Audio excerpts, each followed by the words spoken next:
Ito po pala yung pinaka-actual skills assessment po ni Move It po guys, no? Kung napapansin nyo po dito sa video po guys, no? So napakadali lang po nitong gagawin.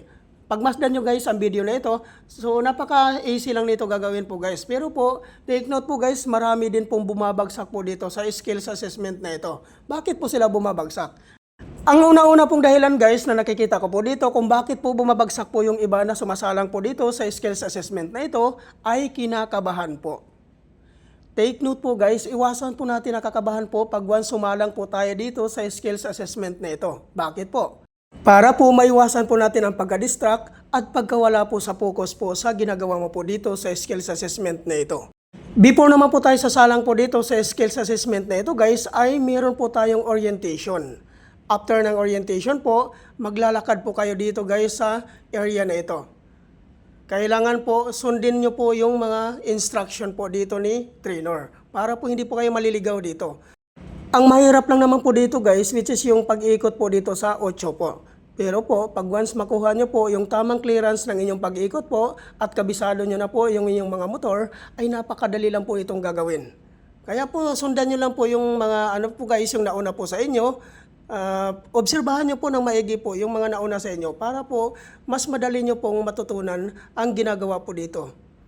Iwasan lang po natin ang tumukod po dito guys, no? Kasi po ma-disqualified po kayo dito pag once lagi po kayong tumutukod po dito. At take note po guys, meron naman po tayong retake po pag once hindi po kayo papasa po sa unang salang nyo po. Para po mas may chance pa po kayo na maipasa nyo po itong skills assessment na ito. Pag once na retake na po kayo guys, kailangan po, i-observe nyo po ng maigi po yung mga nauna po sa inyo. At napakadali na lang po nito gagawin guys pag once alam nyo na po yung tamang ikot at tamang clearance po dito sa skills assessment na ito.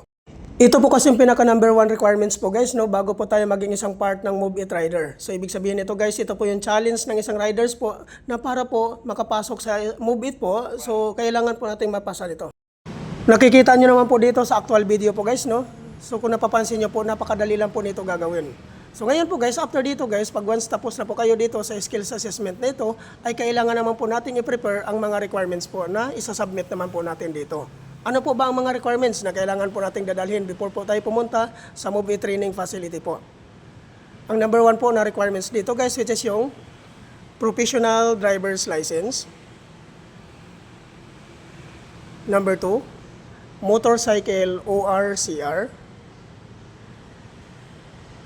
Number 3, NBI clearance. Kung sakali naman po guys, wala po kayong NBI clearance, pwede naman po tupalo ang NBI clearance po natin. At regarding naman po sa mga sikanhan po na pagkabili ng kanilang mga motor, ay kailangan nyo lang po magdala ng deed of sale. Kailangan po guys, naka-notarize po yun. At tungkol naman po doon sa mga hindi po nakapangalan sa kanilang mga motor, ay kailangan nyo lang po magdala ng authorization letter. Sana po guys, nakakatulong po ito ang update ko natin sa inyo. Thank you for watching.